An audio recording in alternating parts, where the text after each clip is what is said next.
আজকের গল্প জীবন যুদ্ধ। আমি বাবলু আপনাদের গল্প শোনাচ্ছি। জীবন যুদ্ধ পর্ব 7। কর্মীদের খুব সহজ করে নতুন কাজ শিখিয়ে কাজ করিয়ে নেওয়ার ধরনটা রাজীবের অন্যরকম। অনেকেই বলে রাজীবদার এত অল্প বয়সে নতুন হয়ে সব ব্যাপারে এত অভিজ্ঞতা এর আগে কাউকে দেখিনি। কোম্পানির মালিক মিস্টার সেন রাজীবের কাজকর্মের খবর প্রতিদিন নিত, কারণ রাজীবের ইন্টারভিউ টেবিলে মালিক মিস্টার সেন রাজীবকে বলেছিল, আপনার কোনো অভিজ্ঞতার কোনো প্রমাণপত্র নেই, তাহলে আপনাকে আমাদের কোম্পানিতে কেন নেব? রাজীব তখন বলেছিল, আমাকে না নিলে আমি অন্য কোনো কোম্পানিতে যাব। আপনারা যেখানে বসে আছেন আমার ইন্টারভিউ নিচ্ছেন, সেখান থেকে আমাকে কতটা ভরসা করবেন তা আমি জানি না। আবার কার কতটা কাজ করার জ্ঞান আছে এটা দেখানোর একটা সুযোগ দেওয়া উচিত। রাজীবকে পরে ফোন করে জানানো হবে। ইন্টারভিউ কর্তারা মালিক মিস্টার সেনকে বলেছিল, স্যার, এ ছেলের মুখে খই ফুটছে, অল্প বয়সে একে দিয়ে হবে না।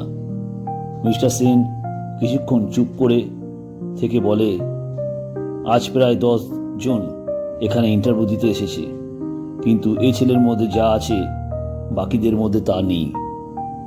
সেটা হলো সাহস আর সাহস, বাঘের সঙ্গে লড়াই করার মতন সাহস। আরও একটা জিনিস যা এই অল্প বয়সে দেখা খুব কম যায়, তা হলো একটা চাপা আগুন।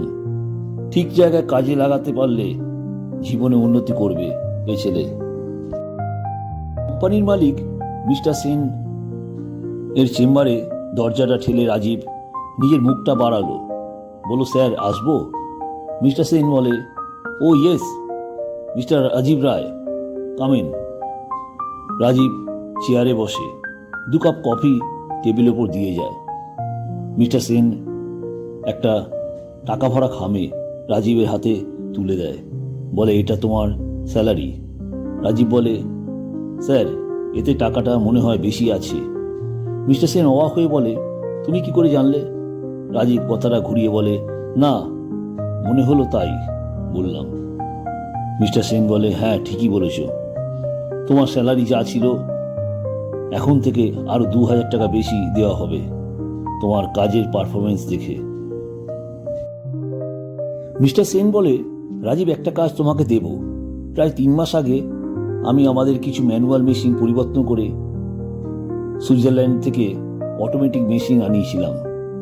ভাবলাম প্রোডাকশন বাড়াবো, কিন্তু এখনো পর্যন্ত বিদেশ থেকে কোনো টেকনিশিয়ান পাঠালো না, তাই এখনো মেশিন প্যাকিং অবস্থায় পড়ে আছে। তাই তোমার কেউ চেনা আছে কি যে এই সব সেট আপগুলো করতে পারবে? রাজীব বলে, মিস্টার সেন, আমি বিদেশি মেশিনগুলো দেখেছি, আপনি যদি বলেন তাহলে আমি সেট আপ করতে পারি। মিস্টার সেন বলে, তুমি পারবে? ঠিক আছে, করো। রাজীব রাতে বাড়ি থেকে সুইজারল্যান্ডের কোম্পানিকে ফোন করে। রাজীব নিজের পরিচয় ও বাবা অভিরূপ রায়ের পরিচয় দিতেই চিনতে পারে। রাজীবকে বলে, আপনি এই মেশিন তো আগে সেট আপ করেছেন, তাই আপনার এক্সপিরিয়েন্স অনেক আছে, এই কোম্পানির কাজটা আপনি করে দিন। রাজীব 3টি মেশিন ইনস্টল ও সেট আপ করে। প্রোডাকশন চালু করতে 7 দিন লাগে। সুন্দরভাবে কাজটা হয়ে যায়। বিদেশ থেকে রাজীবকে একটা চেক পাঠায় এই কাজের জন্য। মিস্টার সেন বলে, রাজীব, তোমাকে যত দেখছি ততই অবাক হয়ে যাচ্ছি, এত ট্যালেন্ট এই বয়সে। রাজীব হাসে। থেকে কোম্পানি ইঞ্জিনিয়াররা রাজীবের সঙ্গে এগিয়ে এসে কথা বলে। রাজীব ক্যান্টিনে খেতে যায়। কর্মচারীদের পাশের চেয়ারে বসেই পড়ে। একজন বলে ফেলে, এত বছর এখানে কাজ করছি, একমাত্র রাজীবদাকেই দেখেছি কোনো ভেদাভেদ করে না।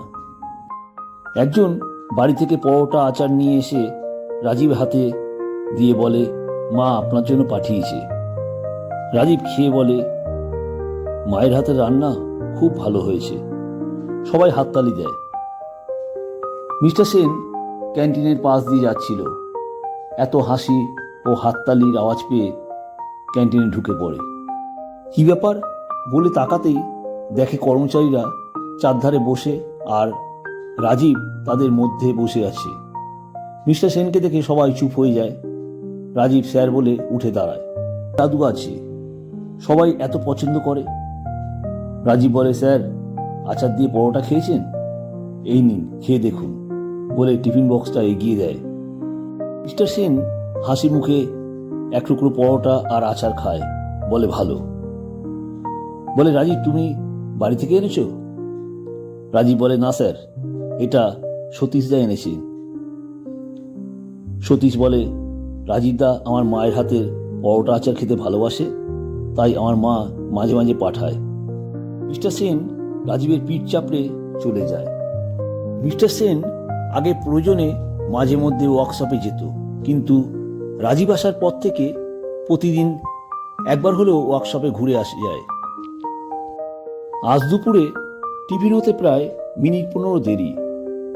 মিস্টার সেন ওয়ার্কশপে ঢুকতে গিয়ে কানে গানের আওয়াজ ভেসে আসে। কেউ নিশ্চয়ই গান করছে। মিস্টার সেন একটু সাইড হয়ে দাঁড়িয়ে যায়। রাজীব গানের গলার প্রশংসা করছে। কি সুন্দর গলা। রাজীব সব কর্মচারীদের মধ্যে দাঁড়িয়ে বলে, আমাদের কোম্পানির সবার গর্ব এই শিবুদা।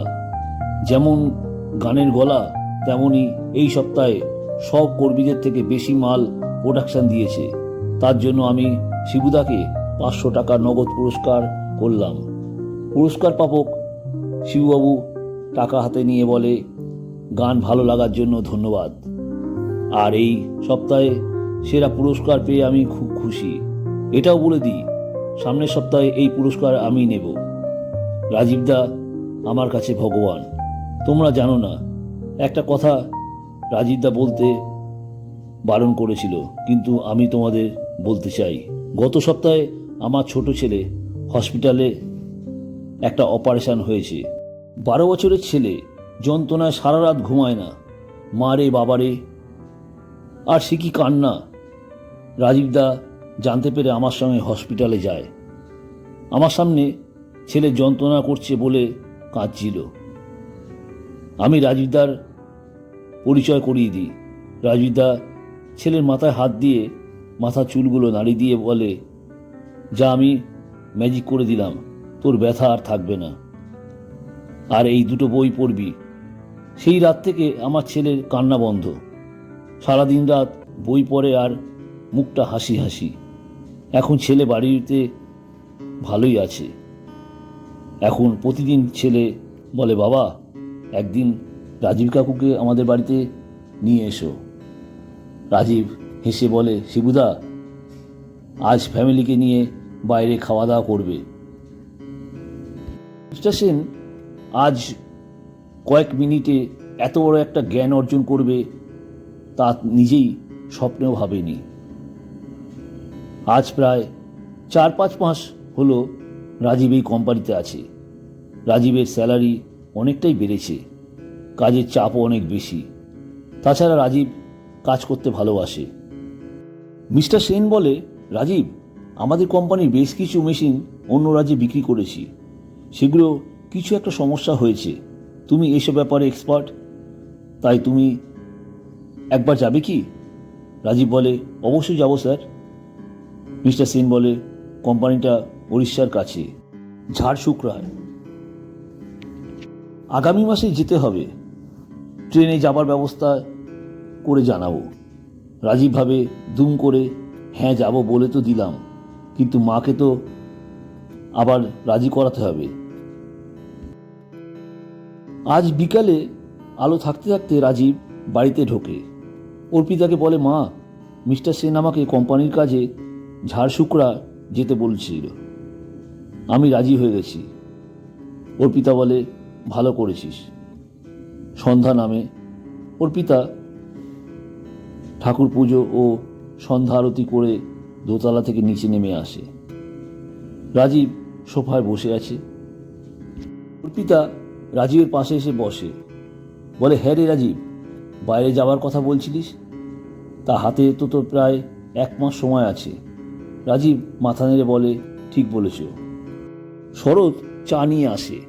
মা ছেলে চা খেতে খেতে রাজীব বলে, মা, আজ ক্লাবে একটা মিটিং আছে। অর্পিতা বলে, যা, কিন্তু তাড়াতাড়ি ফিরবি। রাজীব বাইরে যাওয়ার জন্য তৈরি হয়ে বেড়াতে যাবে।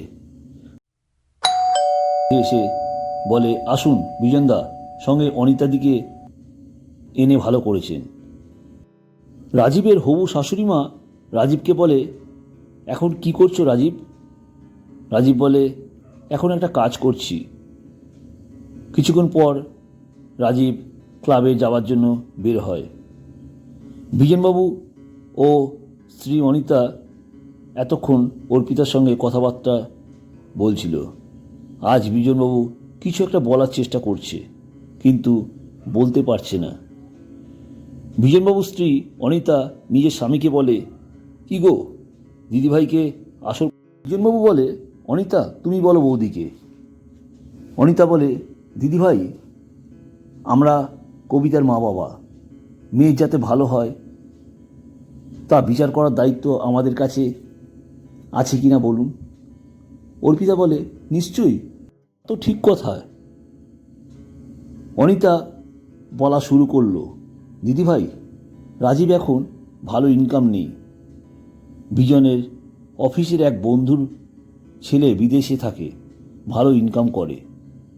একদিন ওর বন্ধু ও ওনার স্ত্রী আমাদের বাড়িতে আসে।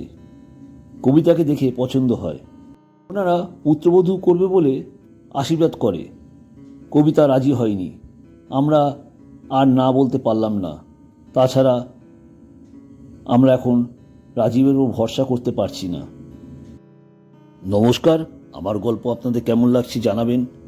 এই গল্পের পরবর্তী অংশ শুনতে চান তাহলে অবশ্যই এই ভিডিওটিকে একটা লাইক দিয়ে গল্পের ডায়েরি চ্যানেলটিকে সাবস্ক্রাইব করে পাশে থাকা বেল আইকনটি ক্লিক করবেন। যখনই আমি কোনো নতুন ভিডিও আপলোড করব সবার আগে আপনার কাছে নোটিফিকেশান পৌঁছে যাবে। আপনাদের মূল্যবান সময় আমাকে দেওয়ার জন্য অনেক ধন্যবাদ।